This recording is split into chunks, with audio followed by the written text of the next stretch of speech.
किया गया तो नमाज का जानने वाला, रोजे का जानने वाला, इस्लामी अहकामात का जानने वाला, इस्लामी तशख़्ख़ुसात का जानने वाला, शायर इस्लाम का जानने वाला, इन तमाम चीजों के जानने वाले बमुश्किल तमाम मिला करते थे। जब तक मदरसे थे इल्म की रोशनी बिल्कुल आम थी, लोग वहां पर आते थे, जेवरे इल्म से आरास्ता होते थे और अपनी रूह की इस्लाह करके जाया करते थे और दूरो दराज इलाकों में जाकर इल्म की रोशनी से लोगों को फैज़याब किया करते थे। लेकिन जैसे मदरसे बंद हो गए तो वो जो आम तरबियत हो रही थी, नूरे इल्म की जो रोशनी वहां पर फैल रही थी, वो बिल्कुल खत्म हो गई और जहालत की तारीकी ने उसकी जगह ले ली। और वक्त ऐसा आया कि फिर वहां पर कलमा पढ़ने वाले भी बमुश्किल तमाम मिला करते थे। बज़ाहिर मुसलमान थे। अल्लामा क़मरुज़्ज़मा खान साहब ज़ीदा मजदूह एक मरतबा बयान कर रहे थे कि उनके नाम मुसलमान वाले थे और तमाम चीजें उनसे पूछते कि उनके वालिद मुसलमान हैं, उनके दादा मुसलमान हैं, उनके परदादा मुसलमान हैं, लेकिन इस्लाम के बारे में उन्हें कोई मालूमात हासिल नहीं होती थी। मर जाए तो क्या करना है, इस्लाम क्या तरीका बताता है, उन्हें मालूम नहीं होता था। इस्लाम में शादी और ब्याह का क्या तरीका है, उन्हें मालूम नहीं होता था। ये तो आज टेक्नोलॉजी का दौर है कि यहाँ क्या चीज हो रही पूरी दुनिया में नशर हो जाती है, लेकिन पहले ऐसा कुछ नहीं था, बल्कि अपने कुर्बो जवार से इंसान मुतासिर होता था। जो कुर्बो जवार में हो रहा होता था उसी को समझता था पूरी दुनिया में ऐसा ही हो रहा है।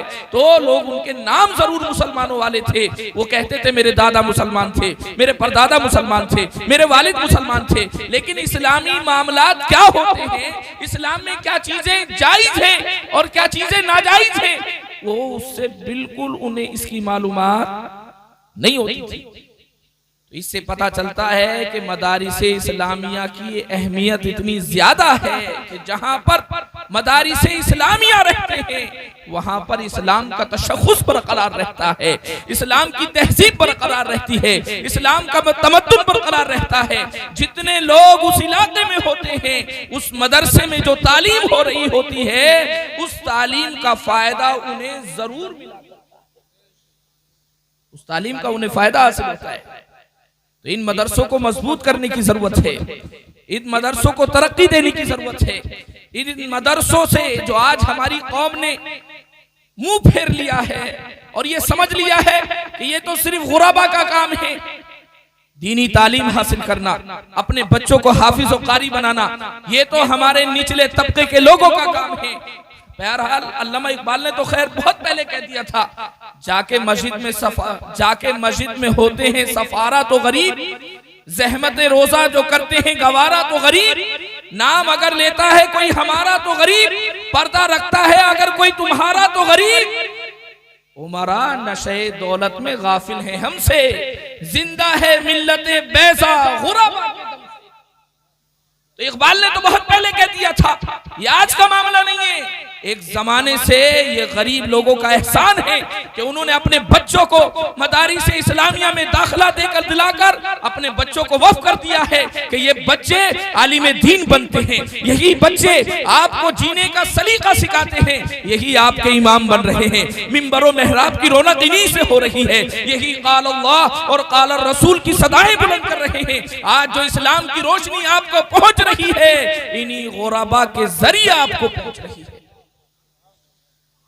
लेकिन ये उमरा भी जान लें कि अगर आपको तरक्की हासिल करनी है तो आपको इस यारी आना होगा।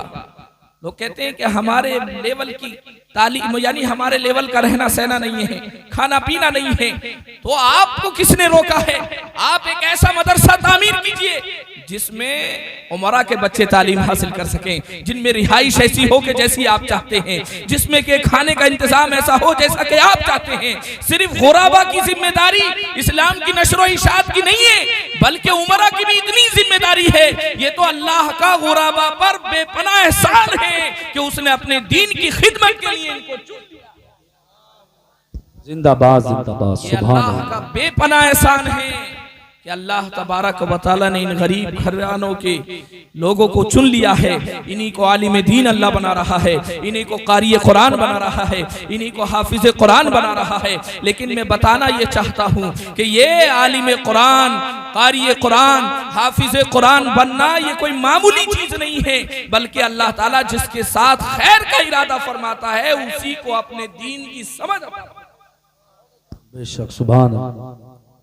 आप देखें, हम आपसे यूं नहीं कहते कि आप डॉक्टर मत बनाओ, आप मास्टर मत बनाओ, आप वकील मत बनाओ, आप जज ना बनाओ। हम आपसे बिल्कुल नहीं कहते कि आप इंजीनियर मत बनाओ, आप जरूर नारे बनाओ। तकबीर, नारे रिसालत, मसलके आला हजरत, उलमाए अहले सुन्नत, नारे तकबीर, नारे रिसालत।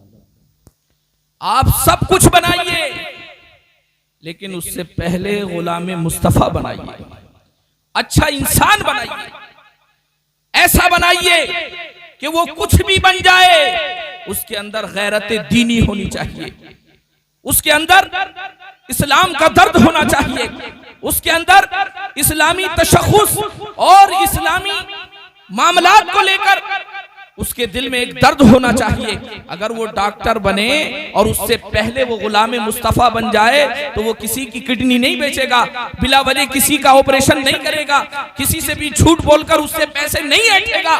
अगर वो शुरुआती तौर पर गुलाम मुस्तफा बन जाए और गुलाम मुस्तफा बनने के बाद फिर जज की कुर्सी पर बैठे तो वो रिश्वत लेकर किसी के गलत फैसले नहीं करेगा, क्योंकि जो गुलाम मुस्तफा होगा उसके दिल में खुदा का खौफ होगा, और जिसके दिल में खुदा का खौफ होगा वो किसी के साथ ना इंसाफ। जिंदाबाद, जिंदाबाद, हक है। अगर आप अपने बच्चों को पहले मदरसों में पढ़ाएंगे, उन्हें कुरान की तालीम देंगे, उन्हें नबी की सीरत पढ़ाएंगे, तो आपके बच्चे इंजीनियर बनकर किसी का नक्शा रिश्वत लेकर पास नहीं करेंगे। हमें इंजीनियरों की भी जरूरत है, डॉक्टरों की भी जरूरत है, वकला की भी जरूरत है, प्रोफेसरों की भी जरूरत है। अगर वकला नहीं होंगे तो हमारे लोगों को जो बिला वजह तासुब की बुनियाद पर जेलों में डाल दिया जाता है तो उनका मुकदमा कौन लड़ेगा? अगर डॉक्टर नहीं होंगे तो हमारे मरीजों का इलाज कौन करेगा? अगर हमारे इंजीनियर नहीं होंगे तो मसाजिद और मदारिस के नक्शे कौन बनाएगा? अगर हमारे अपने लोग इन मैदानों में नहीं होंगे तो हमारी आवाजें कौन बुलंद करेगा? हमारे पॉलिटिशियन की भी हमें जरूरत है, सियासतदान की भी हमें जरूरत है, लेकिन ऐसे सियासतदान की हमें हरगिज़ जरूरत नहीं है जो कौम का सौदा कर जाए, जो खुद गर्ज हो, जो अपने फायदे के लिए पूरी कौम का नुकसान करके चला जाए। ऐसे सियासतदान की हमें जरूरत नहीं है। उसे अगर आपको सियासतदान बनाना है तो उससे पहले उसे कुरान की तालीम दे दीजिए, ताकि वो एक अच्छा इंसान बन जाए, नबी का वफादार हो जाए, नबी का गुलाम बन जाए। तो जब वो नबी का गुलाम होगा तो वो चाहे कहीं भी हो वो नबी के दीन का पासो लिहाज रखेगा, वो गुलामी मुस्तफा का सबूत देता रहेगा और अपनी कौम का सौदा हरगिज़ नहीं करेगा, बल्कि अपनी तकरीर के जरिए और अपनी सियासत के जरिए वो इस्लाम में चार चांद लगाने की कोशिश करेगा।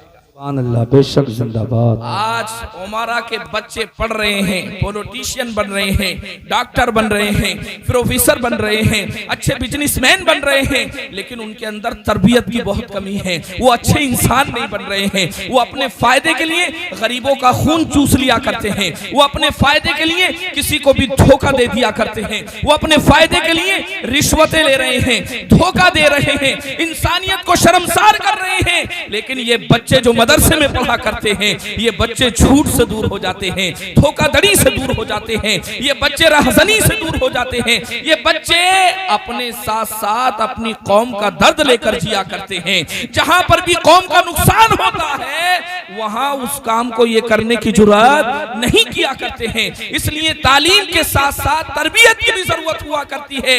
आज की यूनिवर्सिटियां, आज के कॉलेज, तालीम तो वहां पर है लेकिन वहां पर तरबियत नारे तकबीर, नारे रिसालत, मसलके आला हजरत हजरत अल्लामा मुफ्ती शाहिद हुसैन साहिब क़िबला, हजरत अल्लामा मौलाना तौहीद आलम साहिब क़िबला, हजरत अल्लामा मुफ्ती शाहिद हुसैन साहिब क़िबला जुमली, हजरत अल्लामा मौलाना तौहीद। अपने बच्चों को कुछ भी बनाइए लेकिन उससे पहले गुलाम मुस्तफ़ा जरूर बनाइए। अभी आपने एक वीडियो देखी होगी, एक छोटा सा बच्चा 8-9 साल का, वो जवाब दे रहा है और हंसते खेलते जवाब दे रहा है, और किसी गांव के मुखिया को नहीं, बल्कि दुनिया की जो सुपर पावर है, उस सुपर पावर का जो मुखिया है, उस मुखिया से वो कह रहा है कि तुम जो ये कह रहे हो ना गज्जा के लोग यहाँ से निकल जाएं, यहाँ पर हम बेहतरीन मकानात बनाएंगे, तो वो क्योंकि उन्होंने अपने बच्चों को कुरान की तालीम दी है, वो जो बच्चे कुरान पढ़ जाते हैं उनके दिल से दूसरों का खौफ निकल जाता है। जिसके दिल में खुदा का खौफ होता है वो कायनात में किसी चीज से नहीं डरा करते हैं। तो वो कोट करते हुए सूरह अनफाल की एक आयत को उसने कोट किया और उसने कहा वइज़ यमकुरु बिकल्लज़ीना कफरू लियुस्बितूक औ यक़्तुलूक औ युख़रिजूक व यमकुरून व यमकुरुल्लाह वल्लाहु खैरुल माकिरीन। उस बच्चे ने कहा, ट्रम्प, आज तुम तदबीरें कर रहे हो, आज तुम प्लान बना रहे हो, तुमसे पहले भी बहुत से फिरौन आ चुके हैं, उन्होंने भी प्लान बनाए थे। तुमसे पहले कुफ्फारे मक्का ने हमारे नबी के साथ में प्लान बनाया था, उनके 3 प्लान थे। औलियुस्बितूक कि हम आपको किसी एक जगह कैद करके रख देंगे, अगर उसमें कामयाब ना हुए तो आपको हम कत्ल कर देंगे, और अगर कत्ल करने में भी कामयाब ना हुए तो हम आपको आपके वतन से निकाल देंगे। तो कहा कि कुरान करीम में रब तबारक व तआला ने इरशाद फरमाया वयमकुरून कि वो लोग क्या करते हैं, ये साजिशें करते हैं, प्लान किया करते हैं। एक प्लान वो बनाते हैं और एक प्लान खालिक कायनात बनाता है, एक प्लान अल्लाह तबारक व तआला की जानिब से तैयार होता है। तो जब अल्लाह तबारक व तआला किसी को इज्जत देना चाहता है, किसी को तरक्कियां देना चाहता है, तो कायनात के प्लान धरे रह जाया करते हैं। एक ड्रम, तुम कौन होते हो कि तुम हमें हमारी जमीन से निकालने की बात करते हो? ये तुम्हारा प्लान इंशाअल्लाह नेस्तो नाबूद हो जाएगा और अल्लाह की मदद से हम कामयाब और कामयाब हो जाएंगे और हमारी जमीन हमारे लिए आजाद। बेशक, सुभान अल्लाह, माशाअल्लाह। ये जुर्रत उस बच्चे के अंदर कहां से पैदा हुई? ये जुर्रत उसने उसे कुरान ने दी है, नबी के निजाम ने दी है, नबी की गुलामी ने दी है। तो कहने का मकसद ये है, 8-9 साल के बच्चे के अंदर ये जुर्रत कुरान दे रहा है। अगर आपको अपने बच्चों को बुज़दिल होने से बचाना है, अगर आपको अपने बच्चों को डरपोक होने से बचाना है, अगर आप ये चाहते हैं कि हमारे बच्चे बचपन से लेकर बुढ़ापे तक खौफ की जिंदगी ना जिए, तो हमें चाहिए कि हम अपने बच्चों को कुरान की तालीम दें, नबी का निजाम उन्हें सिखाएं, नबी की सीरत उन्हें सिखाएं। नबी पाक सल्लल्लाहु तआला अलैहि वसल्लम ने जिस तरह मक्के में जिंदगी गुजारी है, वो मक्की जिंदगी सरकार की पढ़ाएं, सहाबाए किराम की जिंदगी उन्हें पढ़ाएं, तो उन्हें सलीका मालूम हो जाएगा कि अगर दबदबा गैरों का हो तो किस तरह जिंदगी गुजारी जाती है, और अगर दबदबा अपना हो तो उन्हें मदनी जिंदगी सरकार की पढ़ाई जाए, नबी पाक सल्लल्लाहु तआला अलैहि वसल्लम की सीरत सिखाई जाए, तो उन्हें मालूम हो जाएगा। अगर हम अक्सरियत में हो, हुकूमत की बागडोर हमारे हाथ में हो, तो किस तरह जिंदगी। लेकिन आज ये तमाम बुज़दिलियां, ये तमाम नाकामियां, ये तमाम जो आज हमारे सामने जिन चीजों को हम फेस कर रहे हैं, ये सिर्फ और सिर्फ इस चीज का नतीजा है कि हमारा रिश्ता कुरान से कमजोर हो गया है, हमारा रिश्ता इस्लाम से कमजोर हो गया है, हमारा रिश्ता पैगंबर मोहम्मद सल्लल्लाहु तआला अलैहि वसल्लम से कमजोर हो गया है। आप जान लीजिए, जब तक आप उनके सच्चे गुलाम नहीं बन जाते, कायनात में आपको कोई पूछने वाला नहीं है, आपकी कोई इज्जत करने वाला नहीं है। इकबाल ने बहुत पहले कहा था, तरीक़े मुस्तफ़ा को छोड़ना है वजह बर्बादी, इसी से कौम दुनिया में हुई बेइख्तिदार अपनी, हमें करनी है शहंशाह बतहा की रिज़ा जोई, वो हो गए अपने तो रहमते परवरदिगार अपना कि मोहम्मद से वफा तूने तो हम तेरे हैं, ये जहां चीज है क्या लोहो कलम तेरे हैं। कहने का मकसद ये है कि नबी की गुलामी इख्तियार करने की जरूरत है, नबी पाक सल्लल्लाहु तआला अलैहि वसल्लम से अपने रिश्ते को मजबूत करने की जरूरत है। और ये रिश्ता कब मजबूत होगा? ये रिश्ता जब मजबूत होगा जब हम नबी की तालीम हासिल करेंगे, कुरान की तालीम हासिल करेंगे, नबी की सीरत पढ़ेंगे, नबी पाक सल्लल्लाहु तआला अलैहि वसल्लम की जिंदगी का मुताला करेंगे या सुनेंगे, इन उलमा की सोहबत इख्तियार करेंगे, तब हमें इस्लाम की मालूमात हासिल होगी, तब हमें नबी पाक सल्लल्लाहु तआला अलैहि वसल्लम की सीरत हासिल होगी। और आज हालात ये हैं कि हम मदारिस से दूर होते चले जा रहे हैं, उलमा से दूर होते चले जा रहे हैं। हमारे सरकार ने हमें हुक्म दिया है, उग़्दू आलिमन औ मुतअल्लिमन औ मुस्तमिअन औ मुहिब्बन वला तकुनिल खामिस फतहलिक। सरकार फरमाते हैं तुम आलिम बनो, अगर आलिम नहीं बन सकते तो इल्म सीखने की कोशिश करो, और अगर ये भी नहीं हो सकता तो आलिमों की की सोहबत इख्तियार करो, और अगर ये भी नहीं हो सकता तो कम से कम आलिमों से सच्ची मोहब्बत। 4 ऑप्शन दिए सरकार ने। सबसे पहला ऑप्शन के इल्म हासिल करो, क्योंकि इल्म के बारे में तो अल्लाह ने कुरान करीम में अपने महबूब को कहा कि तुम कह दो हल यस्तविल लदीना यअलमून वल्लदीना ला यअलमून, क्या जानने वाले और अनजान बराबर है? यानी नहीं है बराबर। इल्म नूर है, नूर रोशनी को कहते हैं। रोशनी में चलने वाला ठोकरों से महफूज रहता है, मंजिले मकसूद तक पहुंचता है, और जहालत तारीकी है, तारीकियों का मुसाफिर ठोकरें खाया करता है, गिरा करता है, रुसवा हुआ करता है, और मंजिले मकसूद से भटक जाया करता है। तो पढ़े लिखे और अनपढ़ बराबर हो ही नहीं सकते। तो सरकार ने सबसे पहला ऑप्शन जो अपने उम्मतियों को दिया है वो ये दिया है कि तुम इल्म हासिल करो। और अगर सरकार भी जानते थे कि तमाम लोग इल्म हासिल नहीं कर सकते, तो सरकार ने फरमाया इल्म हासिल करने की कोशिश करो। सरकार जानते थे कि तमाम लोग इल्म हासिल करने की कोशिश करेंगे, लेकिन तमाम लोग कामयाब नहीं हो सकते, तो सरकार ने तीसरा ऑप्शन दिया कि जिनको अल्लाह ने इल्म की दौलत से नवाज दिया है तुम उनकी सोहबत इख्तियार करो। सरकार अलैहिस्सलातु व तस्लीम जानते थे कि हर शख्स के पास में आलिम दीन की सोहबत से मतलब ये फैज़याब होना उसकी किस्मत में नहीं हो सकता। उसका मुकद्दर इतना बुलंद नहीं है कि हर आलिम के कुर्बो जवार में कोई, हर एक शख्स के कुर्बो जवार में कोई आलिम मौजूद हो। तो सरकार ने चौथा ऑप्शन दिया कि कम से कम आलिम से मोहब्बत, आलिम से अकीदत रखो। सरकार फरमाते हैं वला तकुनिल खामिस, 5वें मत हो जाना कि ना आलिम हो, ना इल्म सीखने की कोशिश हो, ना आलिम की सोहबत हो, ना आलिम की मोहब्बत हो। सरकार फरमाते हैं ऐसा मत कर लेना। अगर ऐसा तू करेगा तो शैतान का खिलौना बन जाएगा, शैतान तेरे ईमान को लूट लेगा, शैतान तेरा मताए जिंदगी सब कुछ साफ कर देगा, और जब तेरा ईमान लूट जाएगा तो तू हलाको बर्बाद हो जाएगा, तबाह हो जाएगा, तेरी दुनिया भी बर्बाद हो जाएगी और तेरी आखिरत भी बर्बाद हो जाएगी। तो आज हम अब देख लें कहाँ हैं, क्या आलिम है, क्या इल्म सीखने की कोशिश है, क्या उलमा की सोहबत है, क्या उलमा से मोहब्बत है दिल में? अगर इन चारों में से किसी एक में नहीं है तो सरकार तो खुद फरमा रहे हैं वला तकुनिल खामिस, 5वें मत हो जाना, फताहलिक वरना हलाक हो जाओगे। आज कयामतें हमारे घरों पर दस्तक दे रही है, और आज हमें कुछ मालूम ही नहीं है, हमारा कोई प्लान ही नहीं है तरक्की करने के लिए, आगे बढ़ने के लिए, हालात से मुकाबला करने के लिए ना कोई प्लान है, ना किसी तरह की कोई सूझबूझ है। और ये हम गरीब कर भी क्या सकते हैं, रोजमर्रा की मजदूरी करने वाले क्या कर सकते हैं? ये उमरा की जिम्मेदारी थी, ये उन लोगों की जिम्मेदारी थी जो कौम में मनसब पर फाइज हैं, जिन्हें कौम में इज्जत व वकार की निगाहों से देखा जाता था, देखा जाता है। ये उनकी जिम्मेदारियां हैं कि वो कौम के बारे में सोचें, किस तरह कौम को इस भंवर से निकालना है, किस तरह कौम को तालीम से आरास्ता करना है, किस तरीके से इन मदारिस को तरक्की देनी है। ये अहले खैर की जिम्मेदारी है, ये उन लोगों की जिम्मेदारी है जिनको समाज में इज्जत की निगाह, लेकिन वो आज अपनी जिम्मेदारियों को भूले बैठे हैं, वो आज अपनी जिम्मेदारियां नहीं निभा रहे हैं। तो लिहाजा जिसे अल्लाह तौफीक दे रहा है हमें उसी के साथ खड़े हो जाना चाहिए, हमें उसी के 10 हाथों को मजबूत करना चाहिए, हमें उसी के 10 बाजू बन जाना चाहिए ताकि दीन का कुछ काम होता रहे। तो कहने का मकसद सिर्फ मेरा ये है, ये जो मदरसे चल रहे हैं इन्हीं के साथ आप खड़े हो जाइए, इन्हीं के 10 बाजू बनिए, इन्हीं मदरसों को तरक्की देने की कोशिश करिए।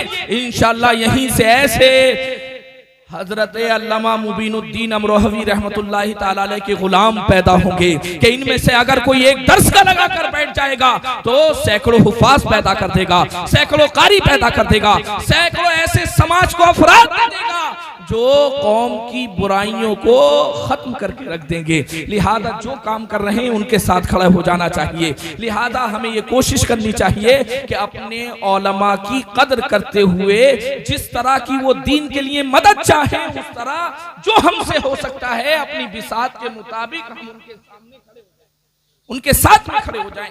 लिहाजा उलमा की कदर की जाए और इन मदरसों को तरक्की दी जाए। जिन लोगों को ये शिकायत है कि मदारिस में मैथ नहीं है, इंग्लिश नहीं है, असरियात नहीं है, अल्हम्दुलिल्लाह अब तो अक्सर ऐसे मदरसे हैं कि वहाँ असरियात को शामिल किया गया है। लेकिन मैं आपसे ये कहना चाहता हूँ कि सिर्फ मदरसे के बच्चों को असरियात की जरूरत है, आपके बच्चों को कुरान की जरूरत नहीं है, आपके बच्चों को सीरत की जरूरत नहीं है। जब इन बच्चों को असरियात की जरूरत है तो आपके बच्चों को कुरान की इससे ज्यादा जरूरत है। अगर आप ये चाहते हैं कि मदारिस इस्लामिया में असरियात को शामिल किया जाए तो आप ये भी लाजिम कर लीजिए कि कॉलेजों में कुरान को शामिल किया जाए, सीरत मुस्तफा को शामिल किया जाए। ये दो चीजें अगर कॉलेजों में शामिल हो जाएंगी तो आज जो तबाही आई हुई है, हमारी बच्चियां जो हमसे दूर हो रही हैं, हमारे बच्चे बड़े बड़े कॉलेजों और यूनिवर्सिटियों में जाकर जो इल्हाद का शिकार हो रहे हैं, ये हमारे बच्चे मुर्तद और मुलिद होने से बस मैं आखिरी बात कह के आपसे गुजर रहा हूं। हजरत अनस बिन मालिक का नाम तो आपने सुना होगा। उनकी वालिदा हजरत उम्मे सुलैम रज़ियल्लाहु ताला अन्हा, हजरत अबू तलहा ये अभी ईमान नहीं लाए थे, उन्होंने उनको निकाह का पैगाम भेज दिया, कहा मैं तुमसे निकाह करना चाहता हूं। हजरत उम्मे सुलैम को जब पता चला कि अबू तलहा ने मुझे निकाह का पैगाम भेजा है, भड़क गई वो, इतना जोर का डांटा कि तुम हालत कुफ्र में हो अबू तलहा, मुझे अल्लाह ने ईमान की दौलत से नवाज दिया है, तुम्हारी हिम्मत कैसे हो गई मुझे पैगाम निकाह भेजने की? मैं नबी की गुलाम हूँ, मैं नबी पाक सल्लल्लाहु ताला अलैहि वसल्लम जो दीन लेकर आए हैं उस दीन से वाबस्ता हो गई हूँ और तुम अभी भी हालत कुफ्र में हो, लिहाजा तुम्हारा और मेरा रिश्ता हो ही नहीं। ये गैरत किसने पैदा की? ये दीन इस्लाम ने गैरत पैदा की है।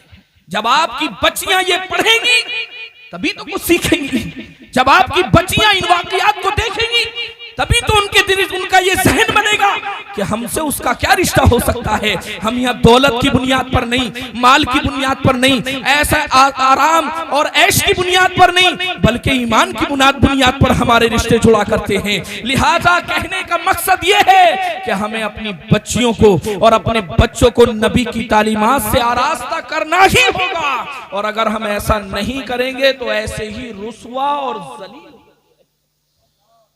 लेकिन जब वो हजरत अबू तलहा ईमान ले आए, हजरत अबू तलहा जब ईमान ले आए और हजरत उम्मे सुलैम को जब पता चला कि हजरत अबू तलहा मुशर्रफ ब इस्लाम हो गए हैं, दामने मुस्तफा से वाबस्ता हो गए हैं, तो पहले तो हजरत अबू तलहा ने निकाह का पैगाम भेजा था, लेकिन अब मामला उलट गया।